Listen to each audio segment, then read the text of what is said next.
నమస్తే. Welcome to icon politics. నేను మీ సురేంద్ర. నిన్నటి రోజుతోటి కొత్త ప్రభుత్వం ఏర్పడి ఏడాది పూర్తయింది. అయితే దీనికి సంబంధించి జగన్మోహన్ రెడ్డి గారికి సపోర్ట్ చేసే ఒక డిజిటల్ ప్లాట్ఫామ్ లో ఒక వార్త హల్చల్ చేస్తారు. అది ఏంటంటే, హోదాయే లేని ప్రతిపక్ష నేతగా ఏడాది పూర్తి అని జగన్మోహన్ రెడ్డికి సంబంధించిన పత్రిక ఇలా రాయడం ఏ విధంగా చూడాలి?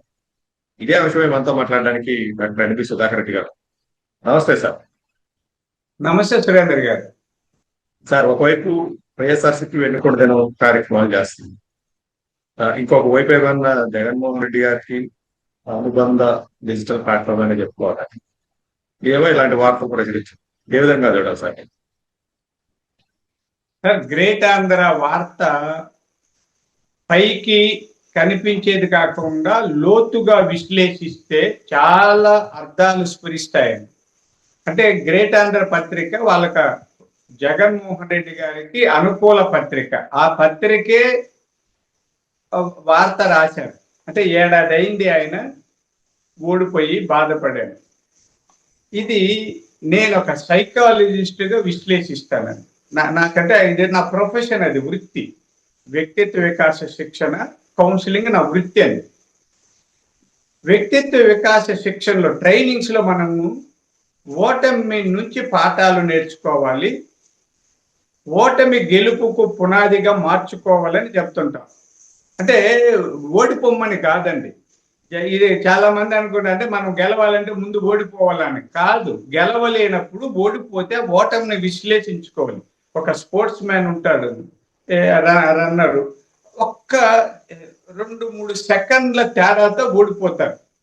ఆ 2-3 సెకండ్ల తేడా ఎందుకు వచ్చింది? నువ్వు ప్రారంభంలో స్టార్ట్ అయ్యేటప్పుడు లేట్ చేసావా, మధ్యలో అటు ఇటు చూడడం వల్ల లేట్ అయిందా, కొంత స్టామినా తగ్గిందా, ఎండ్యూరెన్స్ తగ్గిందా, స్పీడ్ తగ్గిందా, స్టామినా, ఇవి అసెస్ చేసుకొని రేపు పోటీలో దిగేటప్పుడు ఇవన్నీ కరెక్ట్ చేసుకోమని చెప్తారు. అలాగే ఏదైనా టెన్నిస్ అయినా, షటిల్ ఏదైనా కూడా.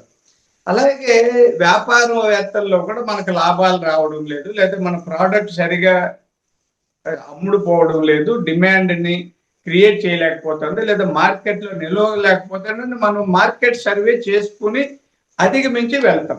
అలా రాజకీయ నాయకులు తెలివైన వాడు, ధైర్యము, దమ్మున్న వాళ్ళైతే ఓటమికి కారణాలను విశ్లేషించి దాని నుంచి బయటపడి గెలుపుకి బాటలు వేసుకోవాలి.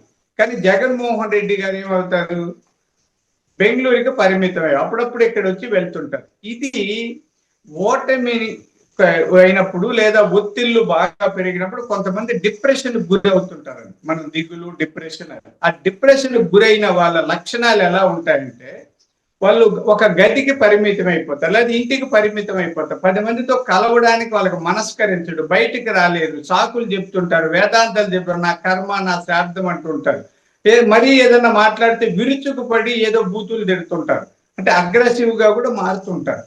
జగన్మోహన్ రెడ్డి గారి పరిస్థితి ఇప్పుడు చూడండి, అలాగే కనిపిస్తోంది. ఆయన దిగులు పడిపోయారు. 151 సీట్లు ఉన్న ఆయన 175కు 175 గెలవాలని తలచిన ఆయన ప్రతిపక్ష హోదా కూడా దక్కని స్థితికి పడిపోయారు. 11 సీట్లు వచ్చాయి, తట్టుకోలేకపోతున్నారు, జనాల్లోకి రాలేరు. అసెంబ్లీ లేకపోతే ఆయన ఎవరో ఏదో విమర్శలు చేస్తారంట, దానికి భయపడతారు. అసెంబ్లీకి పోతే విమర్శలు, ఇంకేం రాయలసీమ బిడ్డ అంటాడు, ఏదో అంటాడు, నేను ఎవరికి భయపడను అంటాడు, నేను పులి అంటాడు. పులికి భయం ఏముందండి? అసెంబ్లీకి వెళ్ళడానికి పులికి భయమే కాదు, డిప్రెషన్ లో ఉన్నాడు. మన పాత రోజుల్లో మా చిన్నప్పుడు మేము అనేవాళ్ళం, ఆయన మా తాతగారు మంచం పట్టారండి, అలానే 6 నెలలు, సంవత్సరము, 2 ఏళ్ళు, 3 ఏళ్ళు మంచం మీద ఉన్నారు, దిగుదలా ఉన్నారు, తర్వాత వైద్యం ఎక్కలేదు, చనిపోయాడు, అది మనోవ్యాధి, మనోవ్యాధికి మందు లేదు అని పాత రోజులు అనేవాళ్ళండి. మేమంతా కూడా సైకాలజిస్ట్ వచ్చేటప్పుడు ఇది పెద్దది, మనోవ్యాధికి మందు లేదు, ఉందా లేదా, ఇది పెద్ద చర్చ మా రోజుల్లో. మేము చదువుకునేటప్పుడు కూడా ఉంది అన్నదే కౌన్సిలింగ్ అని. మానసికంగా కృంగుబాటులో ఉన్న వ్యక్తుల్ని కౌన్సిలింగ్ ద్వారా లేదా మందుల ద్వారా శక్తివంతులు చేసి మళ్ళీ సమాజంలో నిలబెట్టేదానికి చికిత్సలు ఉన్నాయి, మందులు ఉన్నాయి, మాటలు ఉన్నాయి. ఒక్కోసారి మాటే మంత్రంగా కూడా పనిచేస్తుంది.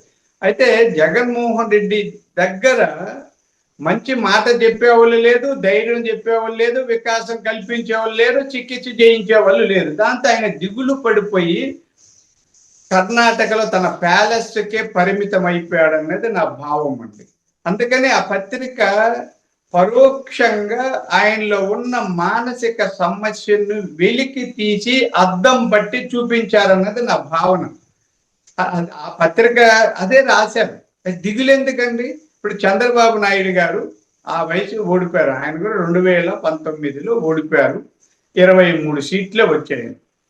23 కదా. అయితే అదృష్టం ప్రతిపక్ష హోదా వచ్చింది. జగన్మోహన్ రెడ్డి గారు ఆ ప్రతిపక్ష హోదా కూడా దక్కకుండా ఒక ముగ్గురిని లాగేశారు ఎమ్మెల్యేలని. ఇంకొక ముగ్గురిని లాగేస్తే 17కు పడిపోతే ప్రతిపక్ష హోదా రాదన్న ప్రయత్నం కూడా చేశారు, వీలు కాలేదు. చాలా సందర్భాలు అన్నాడు, నేను తలుచుకుంటే ప్రతిపక్ష హోదా కూడా ఉందన్నాడు. ఇప్పుడు ఆ ప్రతిపక్ష హోదా లేదని ఏడుస్తున్నారు. అంటే డబుల్ స్టాండర్డ్ మాటలు మాట్లాడే వాళ్ళంటే, అసంబద్ధంగా మాట్లాడే వాళ్ళలో మానసిక వికాసం లేదు, వ్యక్తిత్వ లోపం ఉందని మనం అనుకోవాలి. ఆయనలో వ్యక్తిత్వ లోపాలు, ప్రవర్తన లోపాలు ప్రస్ఫుటంగా కనిపిస్తున్నాయి. కాబట్టి ఆ పత్రిక ఆవేదనతో ఆ విషయాలు రాసినట్టుంది. ఎప్పటికైనా జగన్మోహన్ రెడ్డి గారు, నేను ఒక పెద్దవాడుగా, మనోడు రాయలసీమ వాడుగా, మా పూర్వీకులతో కూడా మీ కడప జిల్లా మీ పక్కూరు వాడిగా చెప్తున్నా, దయచేసి మంచి సైకాలజిస్ట్ లేదా పర్సనాలిటీ డెవలప్మెంట్ ట్రైనర్ తో కొన్నాళ్ళు కూర్చోండి. నిజమండి, ఇది నేను వాస్తవంగా చెప్తాను. పార్టీలు వేరు, వ్యక్తులు వేరు. నేను తెలుగుదేశం అయితే కూడా చెప్తున్నా. శివఖేరా గారని చాలా పెద్ద పర్సనాలిటీ డెవలప్మెంట్ ట్రైనర్ ఉన్నాడు. ఆయన పుస్తకాలు చదవని పర్సనాలిటీ డెవలప్మెంట్ ట్రైనర్లు ఎవరు ఉండరు ఈ దేశంలో.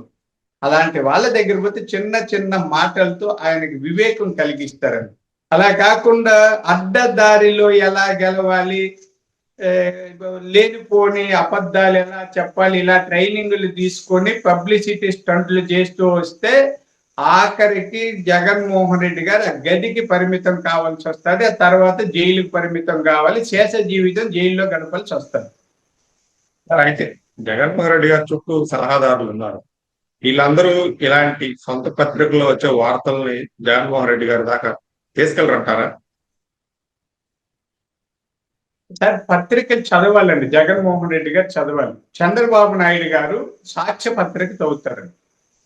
సాక్ష్య పత్రిక చదువుతారు అంటే ఎదగాలనుకుని రాజకీయాలు చేయాలనుకునే వాళ్ళు ప్రతిపక్షాలు అంటే మన ప్రత్యర్థుల ఎత్తుగడలు, విమర్శలు, వ్యూహాలన్నింటినీ మనం గమనిస్తే తప్ప వాటిని ఎదుర్కోలేము.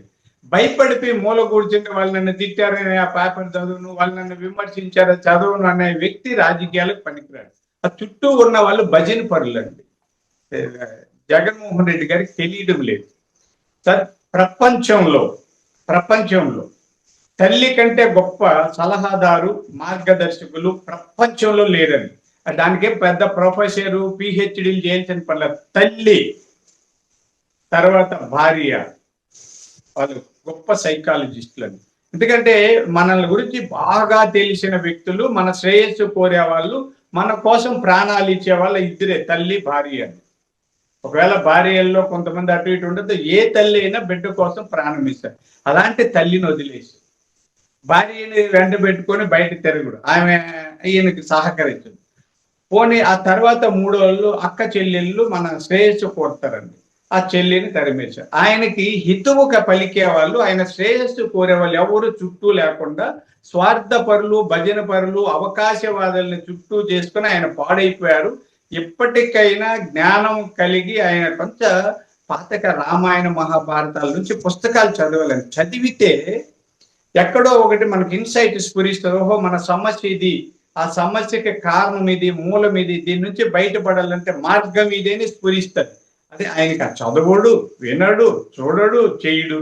పబ్జీలు ఆడుకుంటాడు. ఆ ఇంటర్మీడియట్ పిల్లోడు మాత్రం రీల్స్ చూసుకుంటాడు. ఏం చేస్తాడో ఆయనకే తెలియదు. ఎందుకంటే ఆయన రాజకీయాలకు పనికిరాడండి. ఫైనల్ గా మన దురదృష్టం ఏమంటే ఆయనకి వాళ్ళ నాన్నగారు పేరు, కులము, ప్రాంతము, అక్రమంగా సంపాదించిన డబ్బు ఉపయోగపడి ముఖ్యమంత్రి అయ్యాడు తప్ప ఆయన నిజానికి వార్డు మెంబర్ కూడా పనికిరాడు. ఇది నేను కోపంతో చెప్పడం లేదండి, వాస్తవం చెప్తాను. నాకేమి కసి, క్రోధతో నేను చెప్పడం, నేను సైకాలజిస్ట్ నండి. నాకేమో ఆయన మీద క్రోధ లేదు. నేను వాళ్ళ నాన్నగారు పిసిసి అధ్యక్షుడిగా ఉన్న రోజుల్లో 10 ఏళ్ళు youth Congress state general secretary చేశాను.